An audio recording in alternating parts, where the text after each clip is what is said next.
Bismillah ar-Rahman ar-Rahim. Assalamu alaikum and welcome back to another episode on the After Maghrib podcast. If this is your first time tuning in on YouTube, go ahead, hit that subscribe button. And brothers and sisters, this is for free. You can help us and support us. Go on Apple Podcasts, go on Spotify and leave us a feedback. Let us know how we're doing, and inshallah you can encourage others to tune in and benefit from our weekly conversations. Well, it's a brand new week and we're having a brand new discussion, and we're going to be heavily focused on what it means to be a true leader, leadership.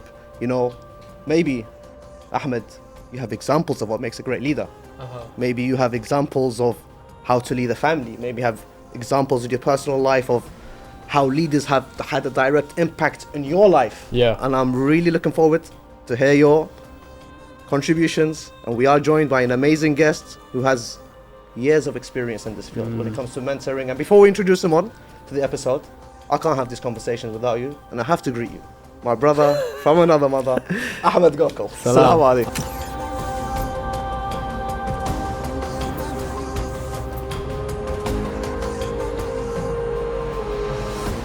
عليكم السلام ورحمة الله. شلونك؟ الحمد لله زين، شلونكم؟ الحمد لله. شو أخبارك؟ شاكم معكم؟ Wallah, if I'm honest, وين ما وين؟ if I'm honest, Yeah. I've had a long week. Why? I know you have, yeah. I've had long days, but we say alhamdulillah. You know, guys, if you may remember, by the time this releases, a couple of weeks ago, we did an Instagram live, and we showed you a live situation, emergency, that was taking place where we had a leak. We came in to film, we prayed salah, and we noticed there's a leak, like just over here. You probably got, can you see it? On the wide, yeah, above our special guest, Muhammad Damji. Assalamu alaikum. Oh, sorry. But what an intro. You probably can't see it. We built this great introduction. Ahmed. Sorry. You know, Muhammad told me, he's like, don't oversell me in the intro. Honestly, it's perfect. I love it. Thank you. But no, listen, we're Muhammad Damji. For those who don't know, he is a brother to me, an inspiration to all of us. He's been serving in the community for, I think, the 15 or so years he's been here now. Am I right, roughly? 12 years he's been in the UK, and I can't imagine what the community would look like without him. And I'm not just saying that because he's here, but he's genuinely like a big brother to me. And he's also someone which has done an extensive work within and outside of the community on leadership, on mentoring. And trying to kind of nurture and build the community to be in a better place for tomorrow. So that's obviously something we're going to get into today. Mohammed, I want to ask you though, really important question kind of to kick off, yeah? We are only a matter of days after a monumental event, and that was when Man United lost the Europa League final. Okay. So I want to ask you one message that you have, and for 30 seconds I want you to give Man United fans at home a little 30-second pep talk. I want to see your leadership skills in action. Thank you, Ahmed. I appreciate the question. You know, said Ali, there's two things that are guaranteed with Ahmed Gokul. Number one is he'll take every opportunity to establish that he's half Iraqi by throwing out as much Arabic as he can. That's what he did earlier. I've picked it up. And the second thing is he'll take every opportunity to make the most unnecessary comment about Man United as he can. And this is the worst time for me right now. Liverpool just won the Premier League. And Man United lost the only trophy they were after. It's a good opportunity for an apology as well to all Liverpool fans. You know what? I just say, Allah ma sabirin for all of us. We're learning a lot of patience. A lot of patience is what we're learning. What happens when you're called the Red Devils? You know. Anyway, inshallah, we pray for their guidance, and inshallah, you know, may Allah make it easy for them. But listen, Muhammad, look, so good to have you on. We wanted to talk about this conversation for a long time. I know it's something which you feel very passionately about. Can I ask to you on a personal level what it means to be a leader, and why is it something which you're passionate about? I think leadership is a difficult topic to tackle in today's day and age because it's such a broad term. It's not well defined. It's an interesting place to be, and it's something that we all want to do. I think every human being wants to be a leader in some form or shape, whether it's a leader of the household, leader of the family, leader at workplace, leader in the community. We all want elements of leadership, and some people are wired to try and grow more in that space and become leaders of larger organizations, larger communities. Everyone has the drive and the impetus to do something great. And leadership is one of those things that can sort of an avenue for greatness. But also, with great power comes great responsibility. So it's so important to be humble in that approach and take on the role of leadership with humility and accept that anytime you put yourself in a position where you're making difficult decisions that have lasting consequences, that you take that decision very, very meticulously and very carefully. And I think one of the challenges in leadership is making decisions with the right justification and the right approach. So, you know, if you ask me to define true leadership or the word leadership itself, it's not a straightforward definition. In many contexts, it can look like different things. But, you know, in the most broad sense, it's putting yourself in a position to make difficult decisions and doing it the right way. Beautiful, beautiful. I love how you said, you know, it has many different... I don't think you can define it wholly because, for example, there can be so many people listening to this episode. They're from different backgrounds. You never know. People from different religions watching. So I think everyone has their own version of what makes a great leader, right? But when we look at leadership in today's world, we see, for example, politicians, we can consider them leaders. We look at, for example, in the workplace, CEOs, they lead their companies and businesses in a certain direction. We look at teachers and their students. We look at, for example, within Muslim family homes, majority of the time is men taking the leadership role. So I'll even go as far as saying our maraja, they lead us spiritually and everything, right? But are there like certain, from your experience and the way you see it, from your lens, your perspective, is there any like certain traits or characteristics a leader should have to lead? So just a couple of clarification points on this, by the way. First of all, I appreciate the intro, but I'm not a very experienced leader. I'm quite young. So I have limited experience. I'll speak on from what I've learned, but there are people much wiser than me that, you know, I hope you can engage on this topic. And second, the clarification is I don't think politicians are leaders. Because one of the most important elements of leadership is honesty. And I think that's something that politicians really, really struggle with.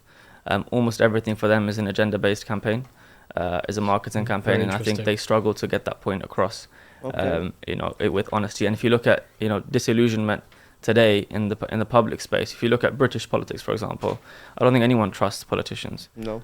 If you look at sub-community politics, that's one of the biggest challenges. I think, sorry to interrupt go you, ahead. I think it's interesting because politicians are not considered leaders, I think, by the people. And it's interesting because they should be considered leaders. You know, reality, in an idealistic utopian world, you'd consider a politician a leader. Can I just interject, by the way? Yeah. I think the reason I mentioned politician, I looked up earlier on the Oxford Dictionary, it considered politicians as leaders. Yeah, I think by stature of position, you'd consider them the leader of society because they obviously have a level of authority and autonomy in terms of the governance of society. They're leading on certain areas in society, so probably on a tick box nature. But in terms of what we consider leaders, look in the Holy Quran, Allah consistently talks about the leaders that He sent to the people. He talks about Rasulullah Muhammad sallallahu alaihi wasallam, and He says again and again, He says, I've sent to you uswatun hasana, I've sent to you the best of role models, right? Example, and he says I've sent from amongst you messengers from amongst you, from the people. I think one of the main characteristics which I think politicians lack is the fact that people don't consider them to be one of us. They're not from us. You know, why did certain left-wing politicians in the UK or whatever, socialist politicians in the US or whatever, gain traction? It's because people found relatability and they found a like-mindedness and a direct access to a politician that they felt, you know, familiar with. And I think that's a big characteristic as well. Obviously, I know we're kind of going down a rabbit hole, but in terms of leadership and why politicians may not fall into it, I think it's because there's a lack of relatability. But yeah, for sure, they should be, but they're not. So, you know, on that, and you asked about characteristics and qualities, you know, for me, honesty and integrity is the very, very first one. If, as an individual in a position of authority, you struggle with this simple characteristic and attribute of honesty, you will not succeed as a leader. If I can't go to somebody in leadership and ask them a question and get a straight answer, there is no trust, there's no authenticity there. Authenticity is also a very, very interesting one because people like to present an idea, an image of themselves in leadership as powerful, as, you know, wealthy, or certain traits that they think leaders have. And I think people now in today's generation especially value authenticity a lot more than sort of prowess and, you know, showing who you are in different ways. But beyond that, I think, accountability is a big one. Being able to answer questions, having the confidence to not deflect questions away, having sort of strong decision making.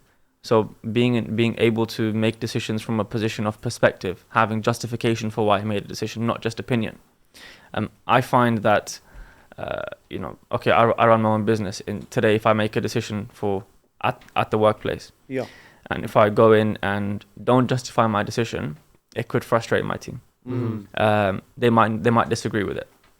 And I have every prerogative to make that decision. But if I was to explain myself and explain this is where we are, this is the problem, this is my identified solution, and this is where we need to go, and this is my final decision of how we need to address this.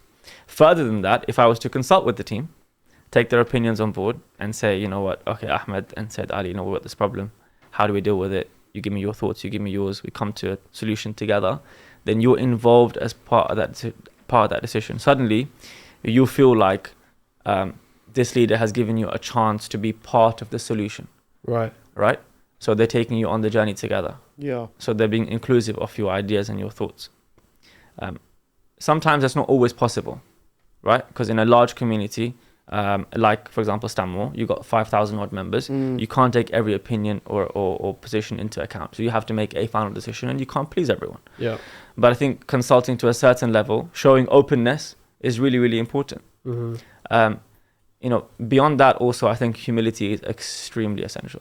Extremely essential. I find a lot of people, when they come into positions of leadership, they lose their humility, and I find that really strange. Would you say that's a gradual thing that happens when they're in that position, or from the very beginning? I think it's a gradual thing. I don't think it's a flick of a switch. My personal belief is every person that leads within the community has sincere intentions, and I like to believe that, because it allows me to have an open perspective on anyone that tries to serve. But through their actions and how they speak. It's very, very important. Not what they speak, how they speak. It's very essential to tell you whether a person has humility or not. And I think that trait is very rare in today's generation. I think with some people, we definitely see that. With some, obviously, it's humility stays, and they're great examples. There's so many angles to kind of take this discussion from. So many. It's kind of almost too big of a topic to cover in the segment. But if we kind of break it down, or at least how I like to break it down, when we talk about leaders as Muslims, it's different when we wear our Islamic hat on, different to us being, Westerners, Europeans, or whatever it might be. So as in Islam, obviously leaders, we believe the perfect leaders to be from the Ahlul Bayt alayhimus salam. Our leader at the moment is, of course, Imam al-Hujjah Ajjallahu ta'ala Farjah Sharif, and we're commanded in the Quran. Allah tells us in Surah An-Nisa, Ati Allah wa ati Rasul wa ulil amri minkum, and the leaders from amongst you, obey Allah and His Messenger, and the leaders from amongst you. And obviously there are certain schools within Islam which talk about the ta'wil, or like the hidden meaning of that verse to mean leaders like Muslim leaders and rulers, the Madkhali school, which we talk about, and we've seen a lot more since the start of the genocide in Palestine. Kings, and caliphs, people who say, no, you can't go against the Muslim rulers. Obviously, the school of the Ahlul Bayt alayhim salam don't believe in that, and we believe that this means the Imams of the Ahlul Bayt alayhim salam, and of course we've got hadith and our sources for that. But on a more human level, our leaders are our parents, our teachers, our scholars, our role models, right? And role models being, in my humble opinion, the all-encompassing definition of a leader. Because I don't feel like that Western mentality of you're either a leader or a follower, I don't think that really applies in my personal definition of what leadership is. Because for me, a leader is someone who I can learn from. They're leading by example, right? So a leader might be someone who may not possess leadership skills in a Western sense. For example, organization and being able to speak to a crowd and so on and so forth. These are all great leadership skills in like a corporate workspace, for example. But for example, there may be someone who is a specialist in a certain field, and he carries out his craft in a level of precision and accuracy and detail, and I think, wow, like I want to do that, and I want to follow that example because he's leading by example.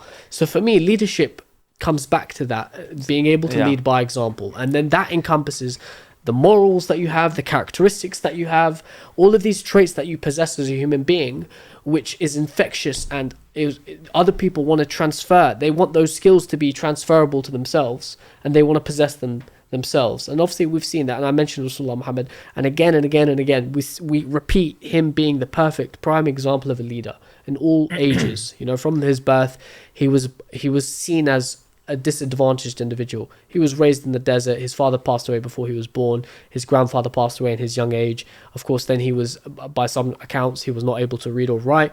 But the people around him trusted him. They saw him as a trustworthy person. So when he came with that message, sure, it took time. He had a lot of opposition.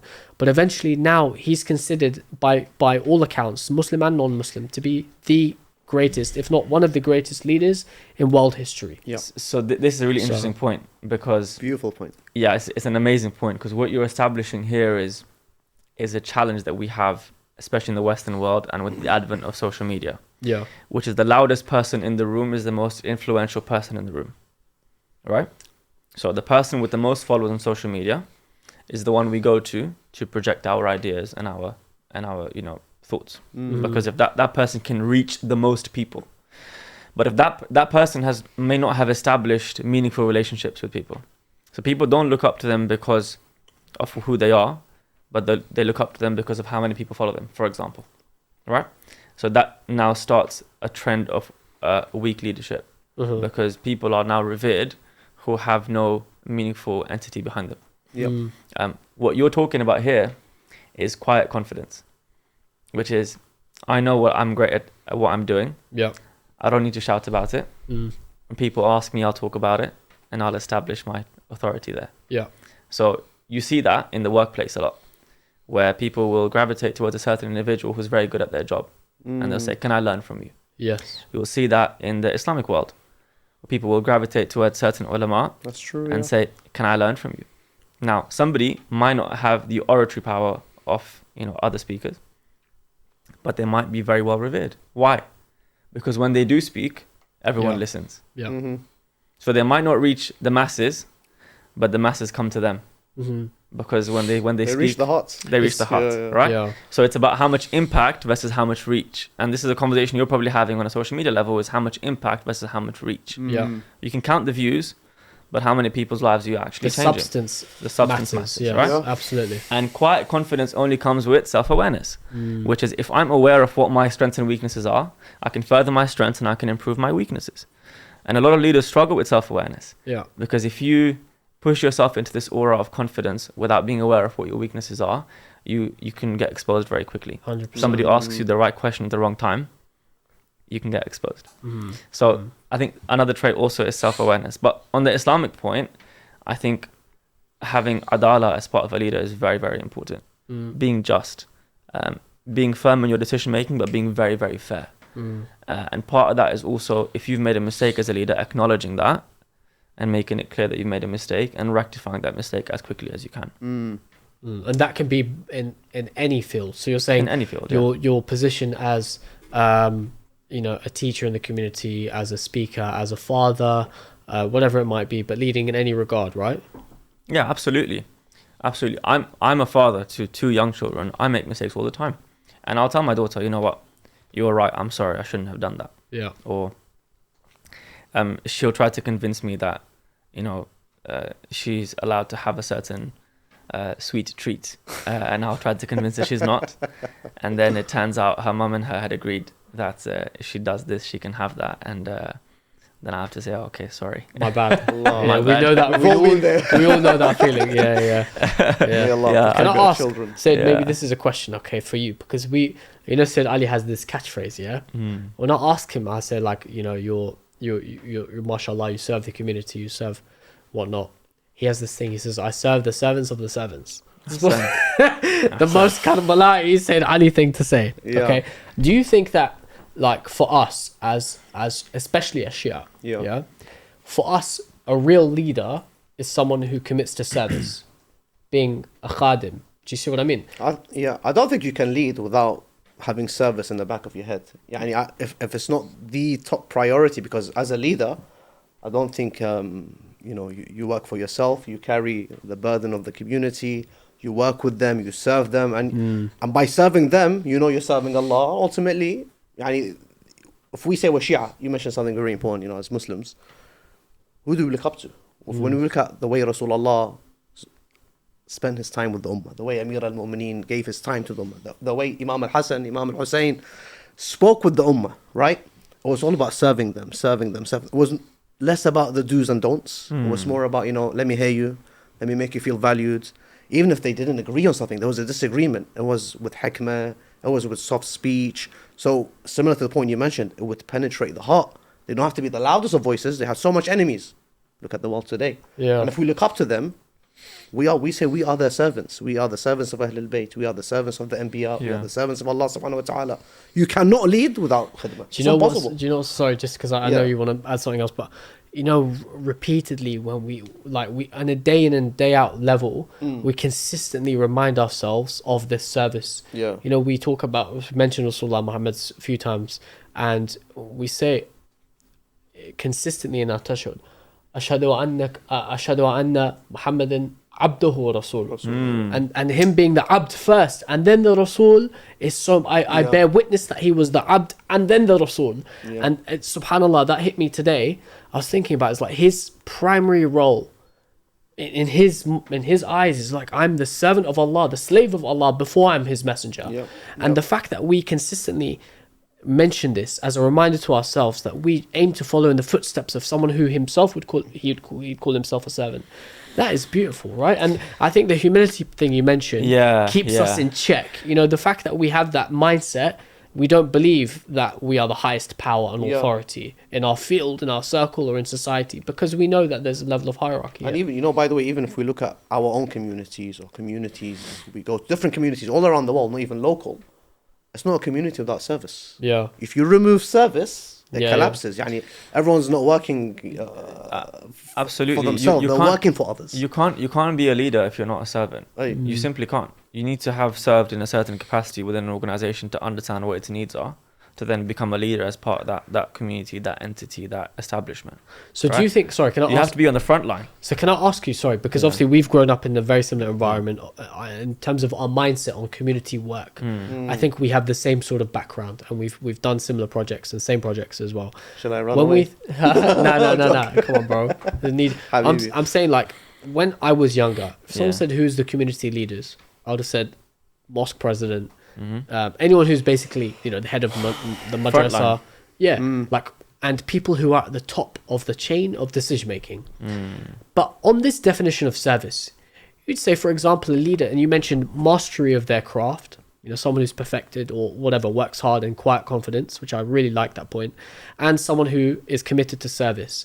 So you could argue that, you know, the chef in the kitchen of the mosque, who's day in, day out, just doing their stuff, working hard, they're a leader in the sense of their field. But does leadership then have a wider impact? So do you, for example, is the concept of leadership, is that also engaging with others? Because I can be a master in my field and I can be committed to serving, but does that make me a leader, or does that just make me humble and honest in my work? Do you see what I mean? Yeah, I think there is a difference between servant and leader. But I think you have to be a servant to be a leader. Right. I don't think you can be a so not all servants are leaders, but all leaders are servants. Correct. Right. Yeah. So yes, the person working in the background may not be somebody who wants to be at the forefront of the decision making. He may just want to be hardworking and get stuff done, and that's a very, very high quality trait. Okay. But I think how can you be in a position of leadership if you're not willing to do what you're going to ask everyone else to do? Right. So I've spent time in 3 communities, Khoja communities: Dubai, Toronto, and London. And I remember growing up, there was a leader in our community in Dubai, who at the time he was president. In the month of Muharram, he would obviously be running the show with the program, and then he would step out after the program, put on a high-vis jacket, and go do parking volunteering. So I asked him, I said, why are you here? You know, you've got about 200 volunteers around the mosque. You've got about 35 in the kitchen. You've got 20 in car park. You've got X number here and there, ladies, whatever. Why are you doing this work? You're running around in the heat. You're sweating. And he looked at me and said, how can I ask them to do it if I'm not willing to do it? Yeah. They have to stand outside in the heat. why shouldn't I? Right? How can I expect something of somebody else if I'm not willing to do it myself? Yeah. So I thought, how strange. I always considered, or we were always taught that Leaders are wearing the highest positions are Yeah, people yeah. that are basically sit on the armchairs and make big decisions and then watch everything unfold. Well, this is for But the likes actually- of Pharaoh and Muawiyah. And Ahsant. those The likes. true leaders Yeah. are sitting with the population Mm. and they're at the front line, like Rasulullah was in multiple wars.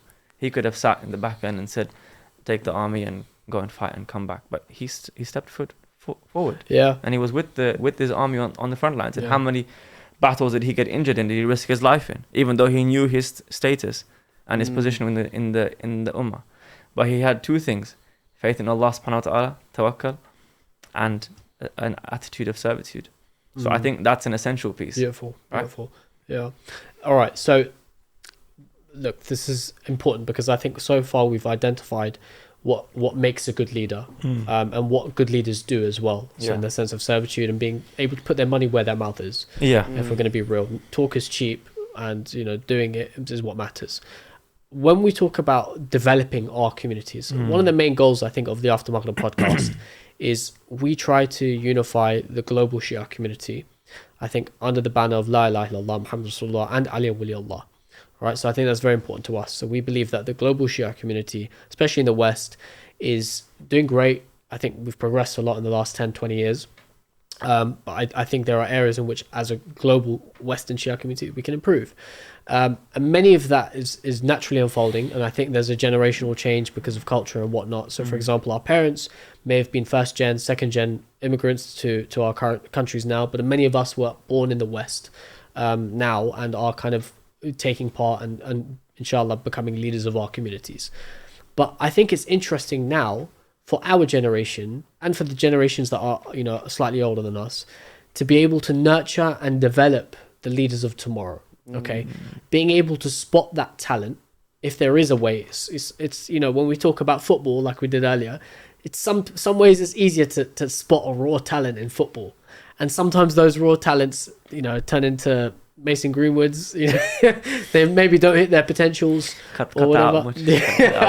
Now, sometimes maybe they don't hit their potential, sometimes they exceed, and obviously you have others who work hard and reach the heights, and that can be applied to any aspect. But with youth specifically, so teenagers and whatnot, is there a mechanism or a formula of spotting what raw leadership talent looks like amongst youth? And B, once you spot that, if that is possible, what do we do? I think there are skills that are teachable and skills that are just, I don't like the word natural because everybody's nurtured to a certain extent by their parents and their siblings and their family, and then also the community plays a part in that. But I think, and the right attitude is something that you can't really teach. It has to be sort of self-taught almost. But identifying the right individuals, it's about finding people that are sincere in their approach, and younger people generally are more sincere in their approach because they want to make a difference. They want to be heard. They want to get involved. But also I think a very, very key quality that we lack is just a simple element of getting stuff done. Yeah. Like literally you give somebody a task, they get it done, they come back, they get on to the next thing. And if you can find a young individual that's good at doing that, that's a leader right there, because a leader needs to be somebody that can get things going, especially in a voluntary role. So if we're talking community leadership, for yourselves, for example, I would argue you're leaders in the media space for the Shia community. Your main thing is to get stuff done on a daily basis, put the content out, get the right speakers, get the right ideas, pull the production together, do the editing, do an event called Timeless Resilience, get the right speakers.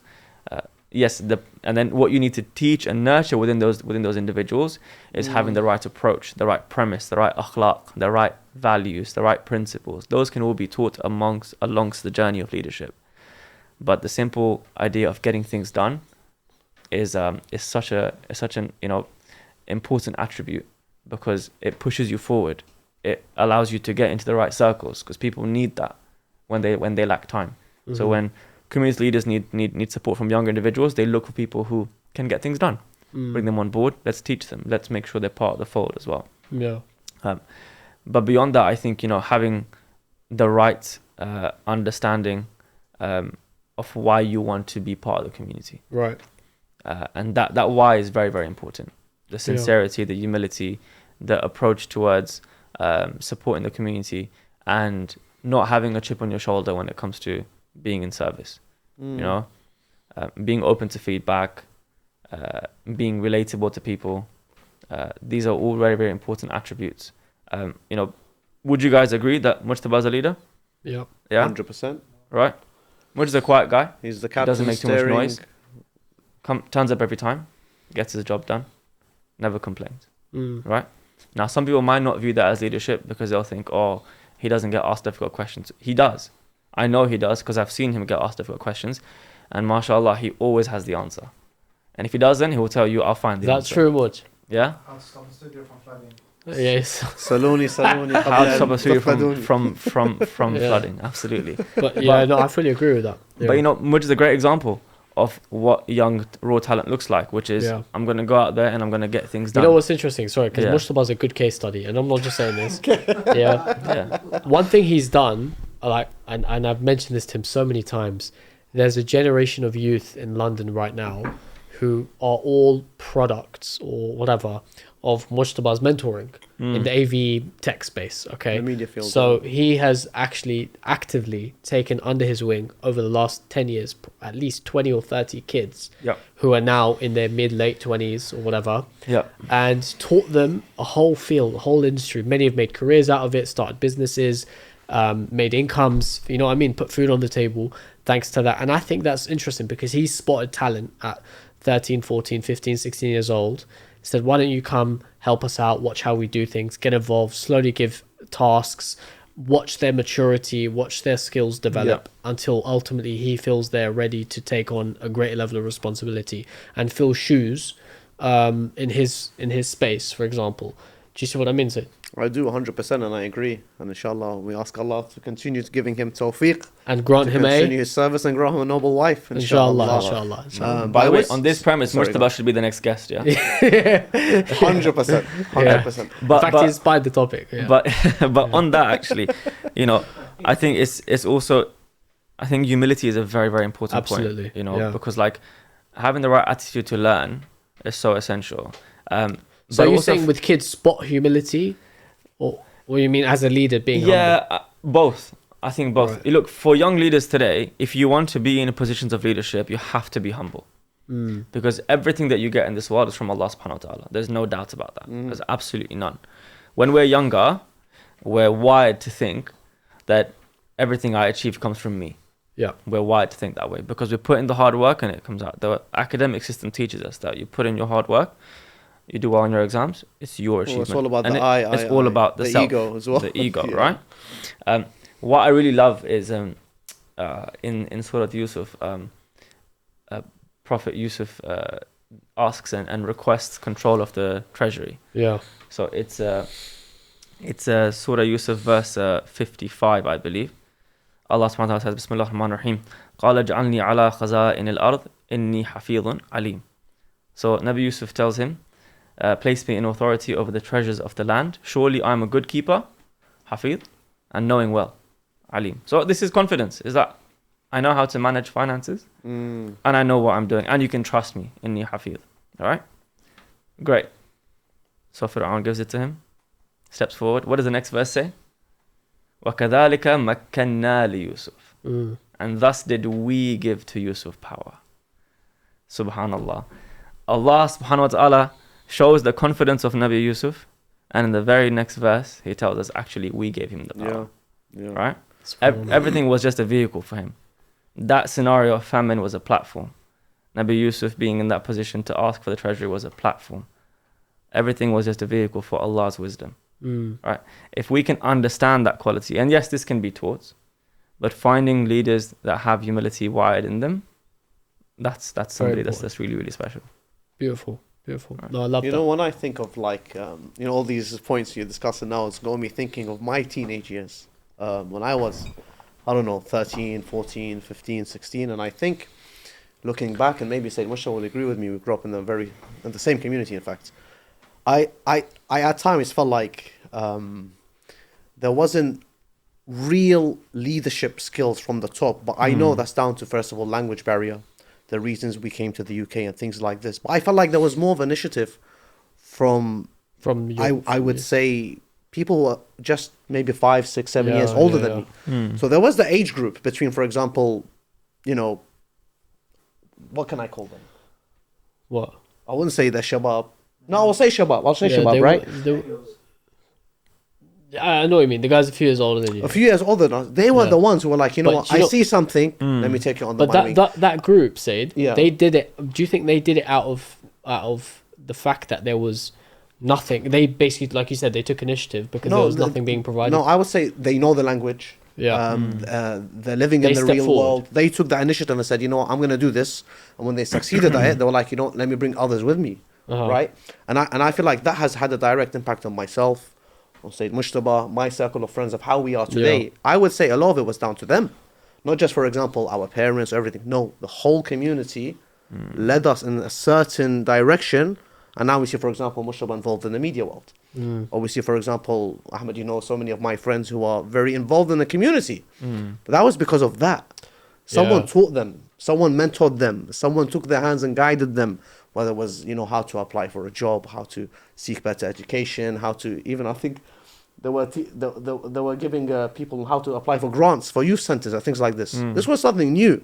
But someone took that initiative and did it sincerely, not for money. They did it because they really wanted to serve. I mean, that's interesting. I'll mention one name, you know them, Amir Taqi. Was one great example, living proof. And he's a good example of someone who's continued that chain on and continues mentoring. You know, when I first worked for Haji Amir, may Allah bless him. And I did a 1 year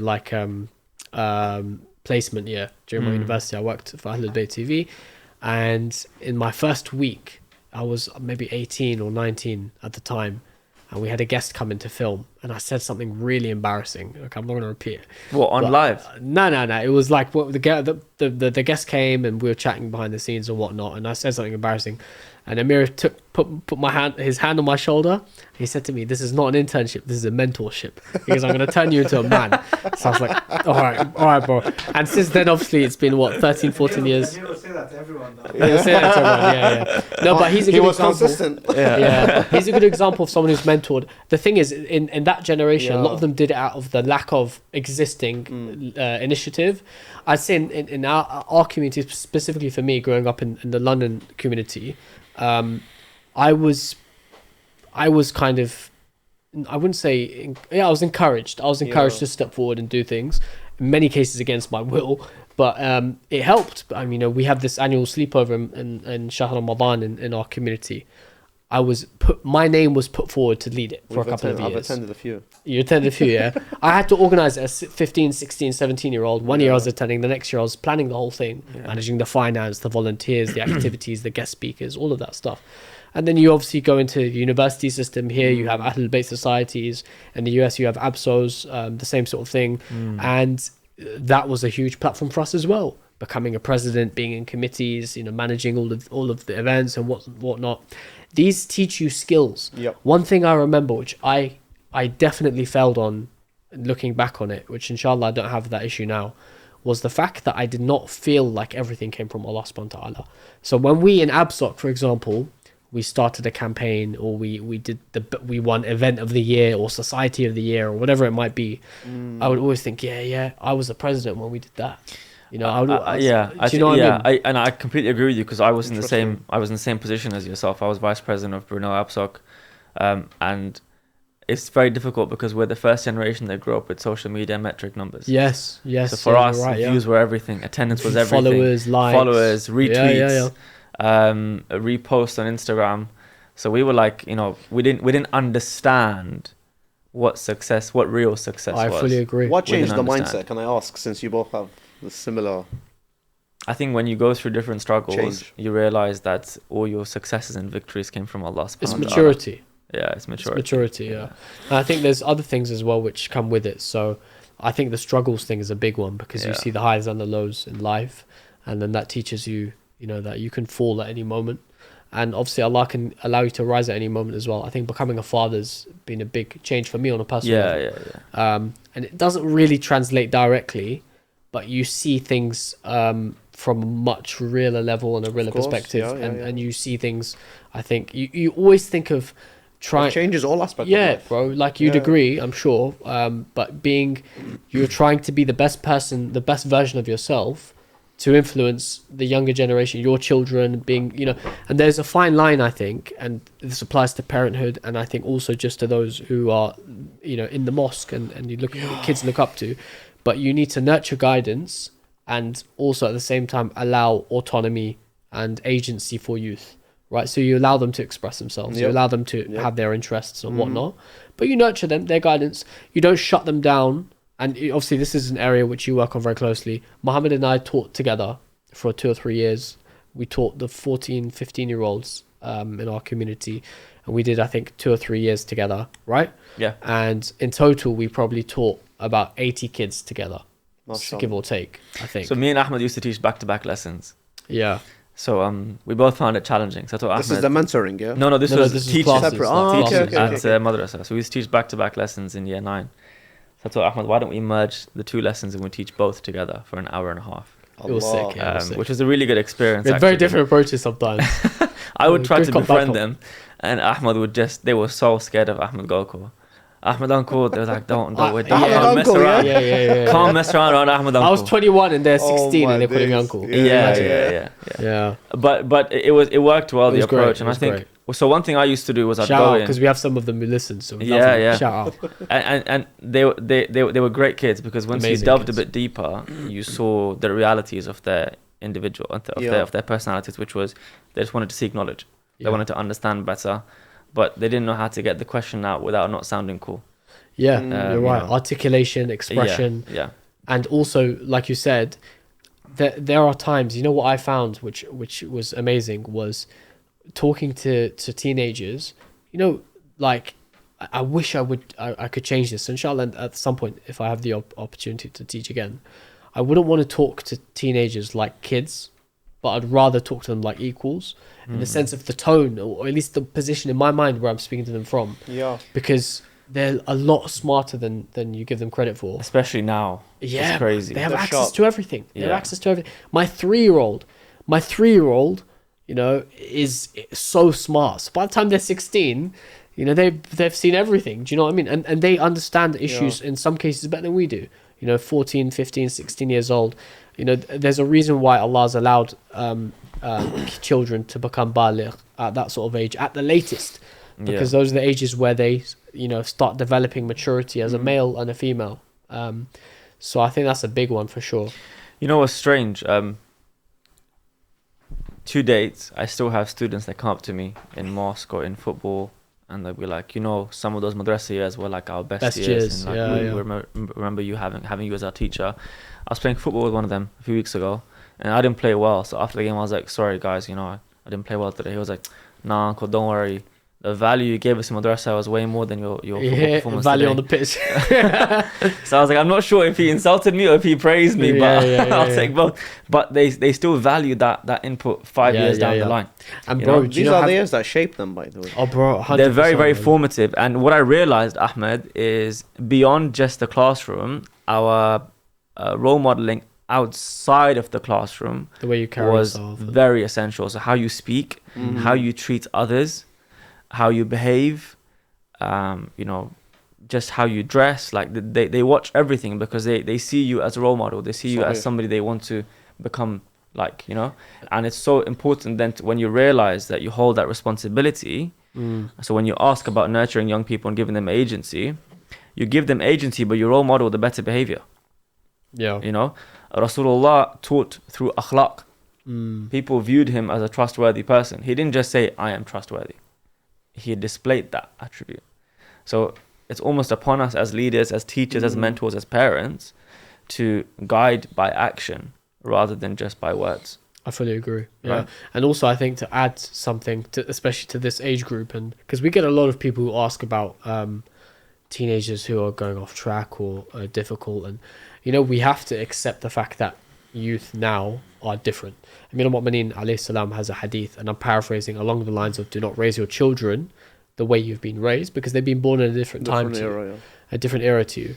And I think that's telling, in the fact that that was said with such hikmah at such a long time ago, and it's still we see it changes now. every 4 years. There's yeah, a new, of course, trends, right? So, you know, and if you look at TikTok alone, so TikTok, within TikTok, there's languages, there's words, there's sounds, there's like, what's the word I'm looking for? Slang that's applicable to one, you know, like if your 15-year-old is on TikTok or playing PlayStation or on YouTube or whatever it might be, I think it would be wrong. This is maybe controversial, but I think it would be wrong to it may not be the wisest thing to do to shut it all down overnight as a parent if you're concerned, but rather to understand what they're trying to gain from that stuff, right? So for example, they're watching that content for something, right? So they're trying to gain adrenaline, they're trying to gain entertainment, maybe they're trying to gain information. I doubt it in some cases, but they're trying to gain entertainment and you know, enjoy themselves. Yeah, trying to find an avenue for them to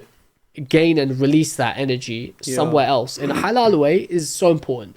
So when you stop looking at the way in which kids are doing things and try to understand what they want from things, your mindset shifts entirely, because then you start to understand what they want, what they value, what they treasure. Sometimes it's validation online. They want validation, so they go to social media and they post selfies with their boys, and they're posting, you know, music on. I know, I understand where you're coming from in terms of we shouldn't just ban avenues of expression. I understand that, but I think it's very, very important to keep a lid on social media exposure. Of course, without a shadow of a doubt, especially at a young age. You know, kids these days, 8, 9, 10, 11, they're getting phones, it's access toxic. to Snapchat, TikTok. It's toxic. A lot of parents don't know what the dangers are on social media. That's the big and also, thing. kids have access to information that they don't know how to process and deal with. So they're collecting all this data and all this perspective, and they don't know what to do with it. And then they're either getting misguided, or their thought processes are incorrect, or and if you don't have a relationship with your children where you're talking openly about a certain subject, then they don't have anywhere to process that information. Right? I agree. So I'll give you an example. But and by the way, I think like we're a lot older than the young generation at the moment. So do either of you know what an NPC is? Of course. You know what it is. Yeah. Do you know what it is? No? Would you know what it is? Yeah. Okay. Me and Mudge are more touched. I didn't know. Don't worry, I didn't know. So we were debriefing one of our mentoring sessions at Madrasa, right? And I go, oh, so what did you guys talk about today? So the mentor goes, yeah, we were just discussing how all the kids think this guy's an NPC. So I said, you know, at class, 80% of STEM was NPCs. Yeah. Okay. So I said, what's an NPC? Non-playable character. A non-playable character. So you know you have these video games. Yeah. And like you're the main character, you're the first person, and then there are other people in the games that you can't play as that person. Okay. It's like somebody walking on the street, or if you're playing a game and it's a like free play, you walk into a coffee shop.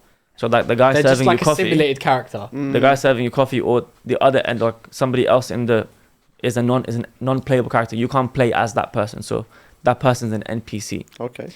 So they use that in reference to individuals around you that basically don't have personality. They don't have anything to offer, potentially. Yep. So they label them as NPC.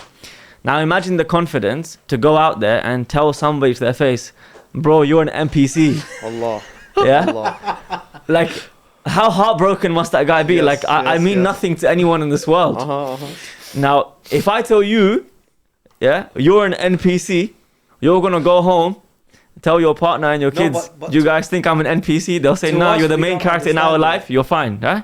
Okay. To a 12, 13-year-old, break their heart. That's like you can break them.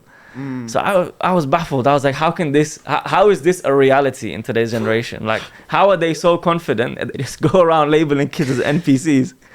And it's a normal thing. So now kids are fighting to change their identity so that they don't be an NPC. They'll do. How do you become basically a standout?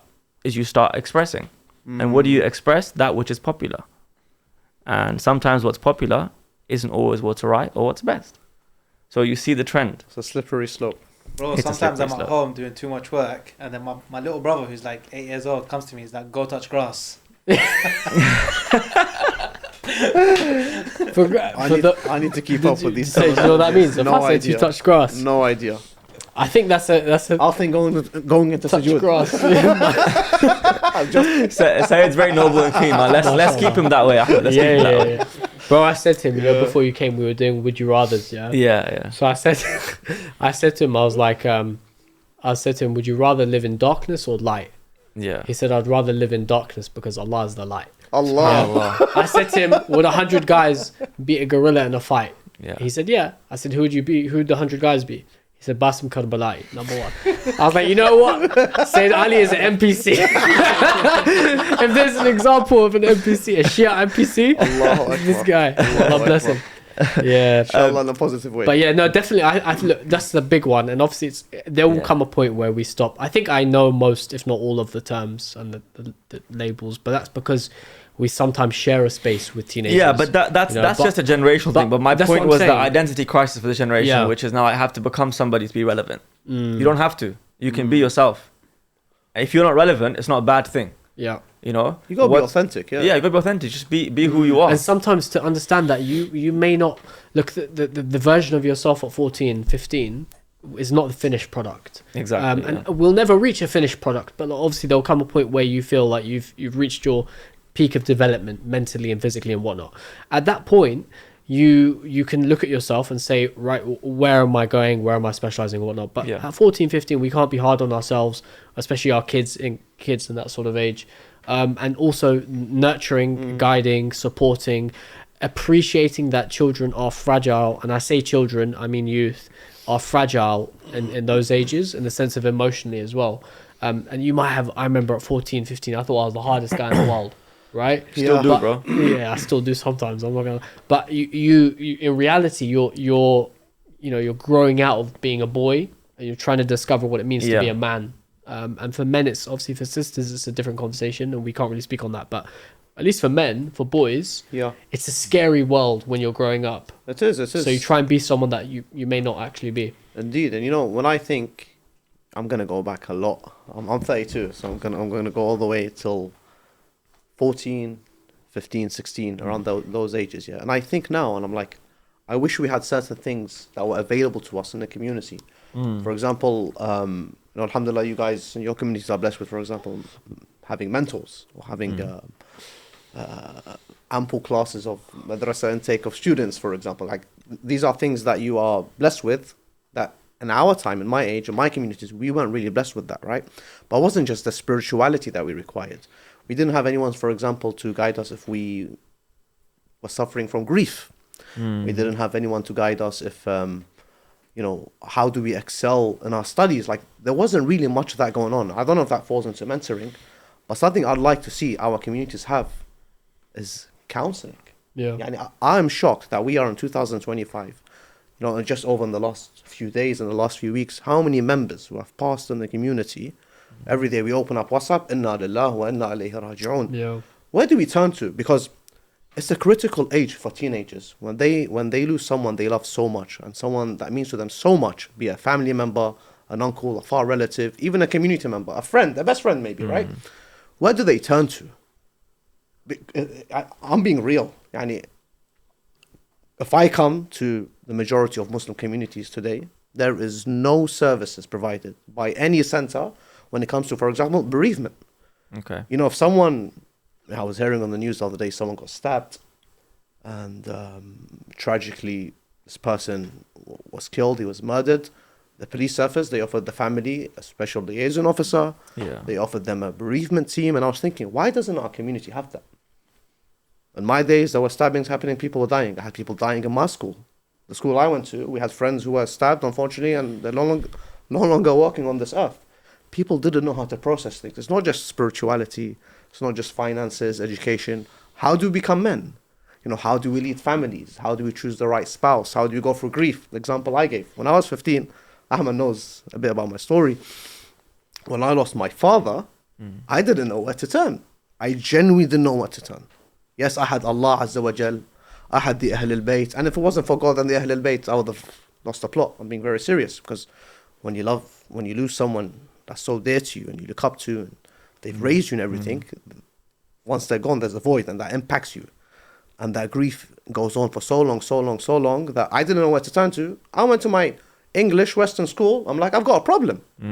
I can't sleep, I can't eat, I can't think. I don't know if this is normal, the way I think, the way I feel. And they were like, you know what? Let's bring you a counselor into school whenever you feel like to talk to someone. And that helped. And I still remember, Wallah al-Azim, at that time, I wished I was speaking to a Muslim, to a Shia Muslim, having these conversations. Because I was speaking to them about God, the grave, the Akhirah, Rasulullah, the Ahl al-Bayt. They're thinking, what on earth is going on, right? Yeah. But imagine if we had that service provided in the community. Did anyone in the community reach out to you? Well, not on the level of, for example, dealing with grief, no. Sure, maybe not formally, but informally. Yeah, like how you're doing, how are you feing. That's a given. Everyone's going to get that. Surface level. But they have to go the extra step. Can I just say as well, may Allah grant mercy to Sayyid Abbas, Radhawi, passed away. Sayyid's father was actually a community leader, scholar, and a leader who passed away while he was giving a series of majalis and overseas on the day of Ashura. And he was a leader and I think a father figure for many of the youth in our community, and for more than anyone, for Sayyid Ali and his siblings. And I think obviously in our culture and in our communities, we do this thing where we're great at condolences. We're great, right? So dropping off food, sending messages, posting on stories, so on and so forth. But going one step beyond that and checking in with someone every few months, if not every few weeks, at the bare minimum, means something. And I think it shows people that you remember something they've gone through. A friend of mine, my best friend from school, non-Muslim, Christian, one of my closest friends, his dad passed away a few years ago, and I messaged him the other day randomly. We obviously, school days 15 years ago, we speak maybe once a year. I asked him, I said, bro, how are you doing? I miss you. How's your family? Is your mom okay? And he was like, he was shocked. He was like, how do you still remember my dad passed away? It's been like 2-3 years. So I said, bro, you're we're friends, right? So, and I think it is important to do that, but especially for someone in that key age, going through a seismic change in their life can be I mentioned this, by the way, not because I want to have a rant, but I mentioned it's it because really it's a sensitive age. I know people, sorry Muhammad, I generally know people who have lost loved ones during those ages, even as far as 18, 19, and they've left Islam because they don't know who to turn to. There's no outlet for them to go to and process the grief. They take it out on drugs, alcohol, eventually leave religion. Alhamdulillah, some do come back. At the end of the day, they realize, but that's a critical age.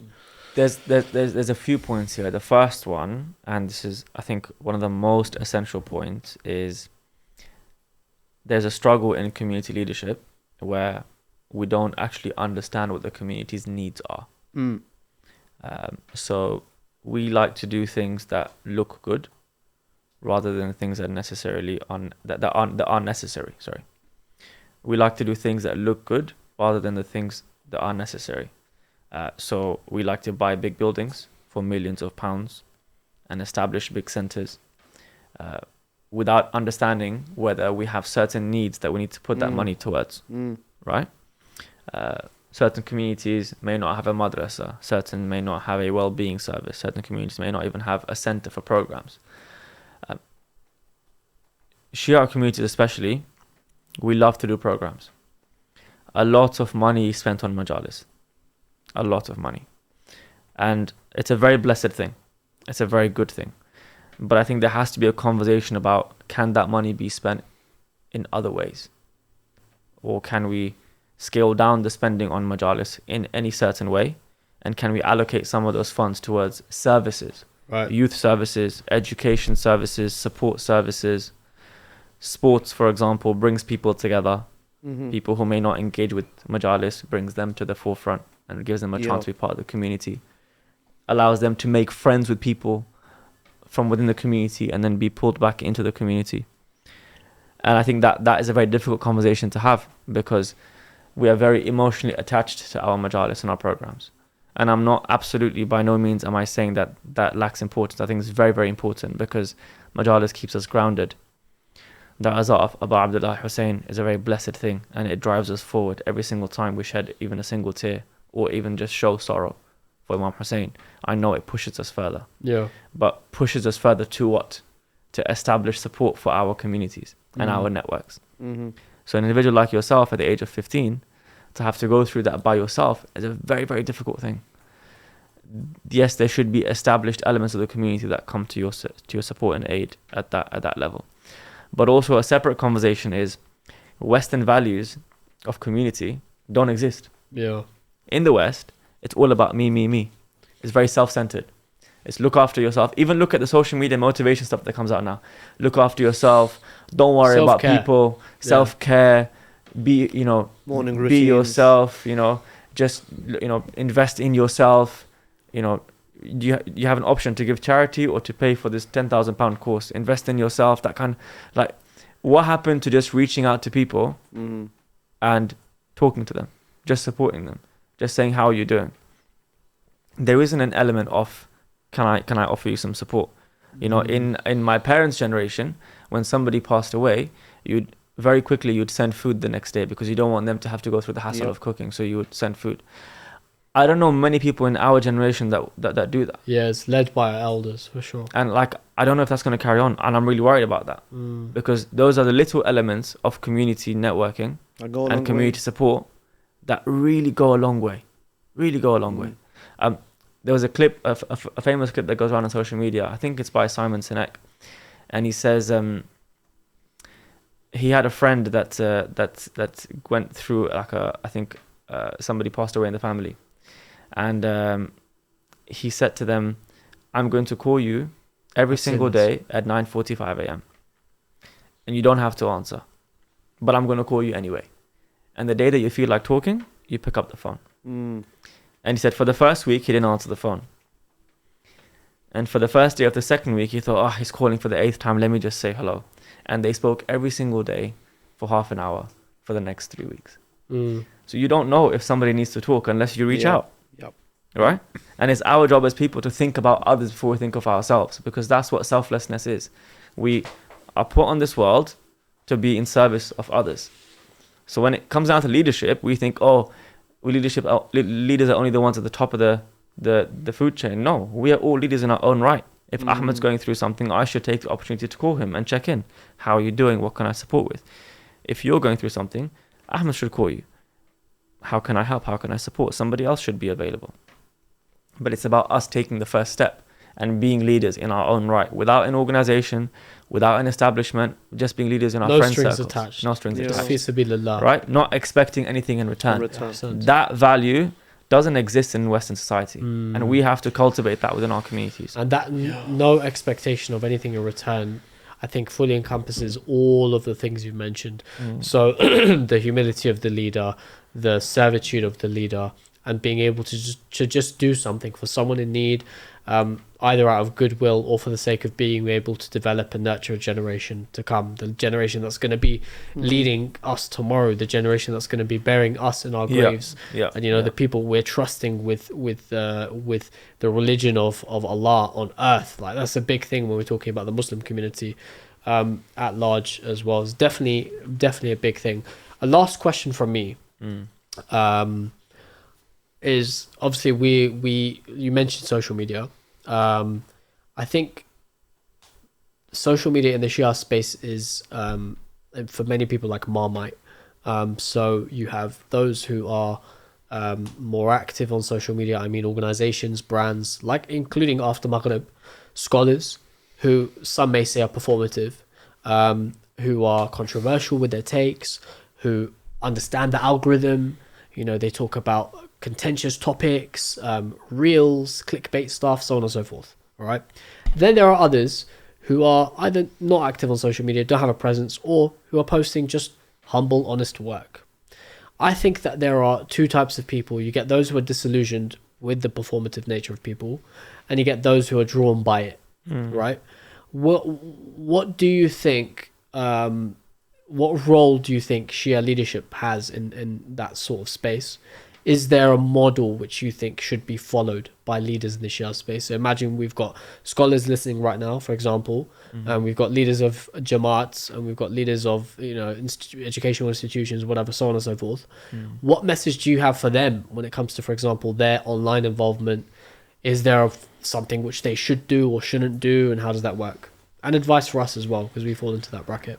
Yeah, I think it's a difficult question for you to put forward for myself. I'm not a social media expert, so I can't really comment on what people. No, but I think from the perspective of behave on social How to media. carry oneself. how to carry the leadership perspective, because those who have a platform are leaders online at the bare minimum. Yeah. I think those who have I understand. I think those who have a platform have a responsibility to be authentic, and to be true to their word. I'm personally not a fan of clickbait topics and clickbait posts. I understand, for example, people posting shorts and reels because you can, put snippets of advice in 1.5, 2 minutes. But the depth of understanding doesn't come with 5-minute videos. Yeah. Right? There's a space for 5-minute videos. It's like teaching 5 minutes people. is long in my mind. Yeah, sure. Teaching people how to do certain things. Learning from YouTube Shorts or TikTok or Instagram Reels is not real learning. Yeah. You're not going to learn real things from there. The scholars that are posting long form content are the ones that are trying to approach deep learning. So I think we have to respect that. Okay, interesting. Do you think that's because? See, that's interesting because we, for example, in our case, we keep the long term, obviously the long form content online. The short form content, I think, if you ask any content creator, is the hook. So bite-sized knowledge or tips or something humorous or something, hadith or something, whatever it might be, and we use that as a hook. And yeah, we're not unaware. We've had 30-40 million views on social media in the last 2 years or whatever. Fully understand that. Of course, when you compare Is this question just so you can plug your number of views in the last? bro. Sponsor us. Anyone who's listening. But no, thanks, Ahmed. but obviously the longer form content, which we'd want to drive people to, we appreciate that it never gets the same views. But again, like you mentioned at the beginning, substance is so important. So how many scholars have been defamed due to things taken out of context? Oh my God. How many WhatsApp clips, 30 seconds long, 60 seconds long, things taken out of context? Out of context. Yeah. Right? I don't want to make any references because we don't want to go down the rabbit hole. But how many? We've seen. Yeah, of course. Seen it. It's too many. Right? So why would we put ourselves in a position at risk of exposure? If you feel that short form content is beneficial, fine. Let's do it. Let's get people into listening, but not at the expense of bad exposure or misrepresentation, making the wrong point. Yeah. So I think that's really, really essential because you have to be careful with your behavior on social media. But ultimately, being authentic is the most important thing. People need to feel like that an organization or an institution is hearing what they think and is representing what they think and is trying to push forward an idea of what they believe to be true to a certain extent or what is, truth. Social media it's just a platform. It's not the be all and end all by any means. And the risk we have today is that we treat social media as the end point, not the vehicle. The end point is building a community that's trying to get closer to Allah subhanahu wa ta'ala and preparing for the return of Sahib al-Zaman. This is just a vehicle. It's just a platform. Tomorrow, social media could be gone. Somebody takes over, shuts down the internet. You're done. What happens to podcast then? Bans anything online, whatever it is. Ban social media. Well, there you go. Right. Yeah. So when you did the in-person event, for example, the conversations you had there, the meaningful interactions you had there are much more substantial than just online views. Yeah, if you tell me I've got 40 million views online, it doesn't mean anything compared to how many attendees you had in person and how many meaningful interactions you had. That's is interesting because for me, on a personal level, the podcast, the guys who are listening right now, an hour into the podcast, are the guys that are, we love, the 1%ers. You know what I mean? We love them all. So we love them all. But they're the ones the special ones. I think find value. Because you can see there's a thirst for knowledge, and we bring on amazing guests and discuss amazing topics every week. So those guys, shout out to them. I have one last question because I realized I didn't ask this earlier. He's trying to get you cancelled. Yeah, 100%. Is there a way for me or anyone who's listening to determine if they are a leader or not? Is there a litmus test that they can do? Because if I look at myself on a personal level, I to this day don't know my answer. I feel like I have leadership qualities, but I don't know if I'd call myself a leader. in many cases, I want to follow someone who I know is. Do you know what I mean? Mudge, if you take me out of context, I will come after you. Yeah. If you're the group chat admin, are you a leader? That's a good point. Group chat admin. I like that. If you're a group chat admin, yeah. Mudge is definitely a leader. Yeah. In many spaces. I don't like this or that questions. It's too definitive and it's too limiting. I don't want to be vague or broad either. I appreciate that. You're definitely both leaders because you're in a position of influence. So whether you like it or not, you hold authority over a certain space. But putting aside us, but I'm saying anyone listening. Personality-wise, I think you need to look inwards. The journey towards Allah is a journey inwards. The more you discover yourself, the more you have self-awareness, the more you understand what your weaknesses and strengths are, you can push forward on the strengths and improve the weaknesses. I think that's what true leadership needs. I think real leaders will always have imposter syndrome. Imposter syndrome. You will always feel like you're not deserving of where you are. Of course. Because there's always something greater to achieve. Of course. And that is just the natural order of things. That's the way Allah has designed us, which is to always want to get further and further closer to Him. So if you find yourself comfortable, would you say something is wrong? I think if you're sitting in a position of comfort and you think that you're a great, fantastic, the best leader in the world, then there's a problem there. I think having that humility and self-awareness is important. There's no harm in having confidence. Absolutely not. Too much confidence turns into arrogance. That's a problem. But recognizing leadership skills within yourself, getting things done, being relatable with people, being transparent and authentic, I think those are, really, really essential points. So, for example, for myself, where I've noticed me being performative on social media historically, I've reduced my social media presence now and interaction because I realized I started to do things that would gain likes rather than doing things that I wanted to do, right? So you start to post things that will get you reposts or start to create content that will be funny or interactive rather than meaningful. And that is a very key difference. So for me, that was a problem in terms of authenticity. Now that is a value that I hold very closely. Again, leadership is a broad term. Identifying yourself as a leader, it could be in the workspace, you might be very good at a job, could be in the household, could be in a family space, could be in a community space. People know when they're in positions of leadership. Yeah. But you always have to be working towards improving yourself. That's beautiful. Key. There's one more point I think, the best example of a leader is the Prophet Muhammad.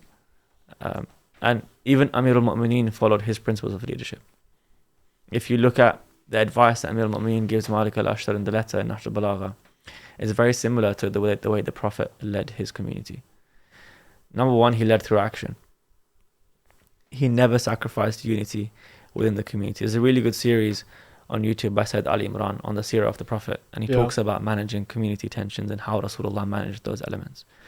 But the 4 principles he goes through was, number one, maintaining unity in the community, never making a decision that would cause disunity, that would cause chaos, that would cause problems within the community, trying to always keep things civil and keep people moving in the right direction. That's one. Number 2 was maintaining the dignity of people. لَقَدْ كَرَّمْنَا بَنِي آدَمَ. Allah subhanahu wa ta'ala has given people dignity and honor. So not belittling anyone. Maintaining people's hayat, their dignity. If somebody comes to you asking for money or welfare or support or help, that should be a confidential issue. Maintaining that privacy, keeping people's dignity afloat is very, very important. That's another principle that he mentions. The third one is ensuring the well-being of the community and not making decisions that send the community into disarray. But part of that, I think, comes to your point, which is, are we really looking at the needs of the entire community versus just the majalis or the programs that gain the highest attendance? So we have a tendency in this metric world to do things that are popular versus doing things that are meaningful. We need to find a balance of the two. So as leaders in different spaces, we need to try and find things that are popular so that people engage with it, but then can also be meaningful, or do other things that are also meaningful. It might have less engagement, but it will be more impactful. If we had £1,000, should we do another majlis, or should we focus on supporting 5 people with grief counseling, for example? Right? Can you change 5 lives here? Yes, you can. You might not get 1,000 attendees, but you can change 5 lives. How amazing is that? So we need to shift our perspective on that. And number 4 is prioritizing Islamic values over non-Islamic values. And I think that's another very, very key attribute. We did an episode about the seerah. I wasn't on that episode. You did it with Muhammad Ali. With Ma Ali on the seerah with Sayyid Ali Imran. Sayyid Ali Imran, which is brilliant. Definitely worth watching for sure. So and it was back in season 3. Yeah. Yeah. I didn't even know that myself. Yeah. Well, yeah, check that out, guys. Anything to add last, Said, before we No, I wrap just want up? to say, I think you've raised, in fact, you've contributed so much food for thought for myself, a lot to think about, reflect on, and, you know, I never, you know, when Ahmed told me, let's discuss leadership, I was like, you know, what are we going to discuss? Because I don't know where to begin, but I think you've set us like, you've set us in a direction to take things seriously, especially here, like in the podcast, see it from a different lens, different perspective. Yeah. And inshallah, you mentioned so many traits, and I think Ahmed had many of them. So every time you mentioned something, I was thinking, yep, bro. Ahmed, even the point of, you know, you were speaking about reaching out to someone and things. Ahmed does this to me, by the way. He calls me randomly. Yeah, said, Ali, how are you doing? He's very good at that. And that's something I need to learn from you, by the way. Yeah. So Thank you for that. I told Muhammad a couple of times last week. You know, he I've mentioned this to you so many times. He got injured like playing football, right? A couple of weeks ago. Yeah. Man United. Probably watching Man United. No, he hurt his leg. Okay, and our kids go to the same school. Okay. So obviously my kid found out.